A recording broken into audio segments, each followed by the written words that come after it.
He has to win this game to win the rest of the series. We're on Deadwing, ladies and gentlemen, a map we don't normally see in this tournament, so enjoy it while it lasts. I personally think the minimap looks a little bit like a sort of psychiatrist ink blot piece of paper. Sort of what do you see when you look at this minimap? There's all sorts of shapes. And spawning in the top right position as the red Protoss player representing Vega Squadron, it's our Russian player by the name of DmC. And he's looking to try and equalize the score here and hopefully salvage his record in this competition somewhat by beating the Team Liquid Zerg in the bottom left-hand corner. Incredibly popular player with fellow players and the fans alike. Currently 1-0 up. It's Liquid Snute. Now, while you were doing those beautiful introductions, Jorasa, I took a little look at DmC's history, match history on Eligulak. So, matches that he's played that have been cast. So, obviously in the Foreign Hope, he took a game off Nurtio and Bly, went 2-1 there, so not overwhelmed. In the last couple of months, he's been able to take a series off of Cass, Verdi, Mana, Bly, Grubby, Revolution, Lilla Cannon, Marine Lord, who else? Elza. I'm just flicking through here. So, yeah, he's taken names off some actually very, very talented players. So, yeah, this isn't out of bounds, out of the realm of possibility that he could end up taking a game of Snute and potentially taking a series in this tournament. Well, let's put it this way, and I think you brought up a really good point that I totally forgot to bring up earlier, so props for that. DmC lost to two of the Zergs in this tournament, guys, this tournament, by a scoreline of 2-1. At no point have we said he's bottom of the table and he's getting stomped on by anyone, because that's actually not true. His level of skill and the kind of StarCraft that he's played in this tournament so far, it, in my opinion, isn't reflected in the bottom line result. I actually think he's played some pretty fantastic games as well. And, okay, yeah, he's obviously lost more than he's won, but I really like the kind of StarCraft he's been playing, and I'm really eager to see what he's got coming for us here on Deadwing. Well, for the moment on Deadwing, he is just going down with this Gate Expand, going for the one gas into the Cyber Core before the Nexus, though, which is a little bit of an interesting choice because Deadwing is an absolutely huge map. He could have potentially looked to go just Gate into the Nexus, skipping the Cyber Core, but just being nice and safe for the moment, not wanting to take too many risks.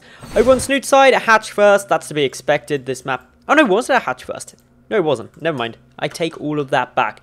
It was a pool first. Madals, I have a question for you. Go. I was talking about ink blots during the introductions. This map, in my opinion, the minimap, looks a little bit like an ink blot. What do you see when you look at the minimap? I see...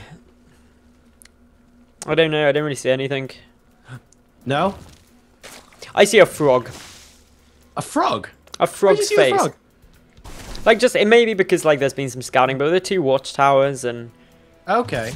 Like, it's being the eyes of the frog, and... Okay. The ears.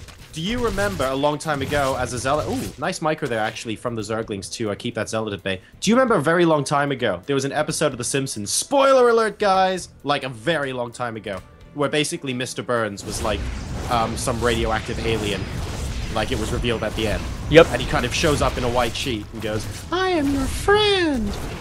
The middle of this map reminds me of his happy face in that episode of The Simpsons. That is one crazy memory. Crazy, crazy. I'm showing my age, man. It's going to be a lot of zealots, by the way, coming down from DmC. Are they also happy?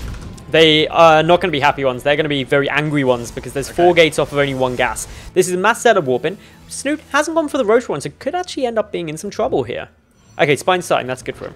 Yeah, he's going to need that at the very least. At least the natural and the third base, you know, there's not too much distance between them. He will be able to get a little bit of creep. He spots the warp in crucially. He sees the pylon down and Snoot's going, hang on a second, this attack's actually getting quite serious here. So Spine Crawl about half complete now. We're pumping nothing but lings. He's got 16 lings and an extra queen coming out. As long as he keeps pumping defense at this point, the counterattack is such a genius move. He knows he's got the spine and can buy himself some time here with the queens, but by counterattacking, he forces some warpins of sentries back at home. That limits the amount of aggressive zealots that he can do. And time is what Snute really needs. He can hold this if he can get a critical mass of Zerglings and also those spine crawlers. So this is just genius play from Snute. Well, what you're really trying to limit is you don't really want some additional DPS in the form of a couple of Stalkers to pop in. That just wouldn't do anyone any good at all. He might even get a pylon there in the wall, and it looks like he's going to... Yes, he does. The Sentry doesn't have enough energy, and all of a sudden, Yes, it's only 3 Zerglings, but they are inside the natural expansion right now, and probes are having to be pulled for them. No Stalkers with this attack just means less in the way of damage output, and all of a sudden, Snute's defense is going to be a lot easier. While that was ongoing, he actually fended off a couple of the Zealots, was able to kill off 7 in total so far this game, just with great control. He's pumping out more Speedlings, and it's going to be trying to counterattack. The Wall-Off hasn't been remade either. This is going to be very challenging. Okay, it's been realized now, but there's a gap there. In come the Speedlings. Oh, this is going to be a huge problem. That pylon gets surrounded by a lot of Lings. Are there any Warpins? There's a couple of Warpins across the map, but nothing defensively. DmC is now all in at this stage. He has to win with this, but with so many Lings out for Snute, he's focusing down the sentries. The Spine is chipping away nicely. Unfortunately, to say it early, it's over for DmC here. Yep, and it's not over because the attack's failing or anything like that, but basically those gateways were unpowered, so he can't sustain this attack. And because he can't sustain this attack and the Spine Crawler is left alive, that's going to be it. Snute currently at 63 supply versus 37. Not once, but twice in this game, Madals, Snute has been incredible with his counter. He's still microing Lings to kill Zealots. This is beautiful stuff going on inside his main base. A Zealot just went down for the loss of 0 Lings, and now they're ravishing the mineral line. GG.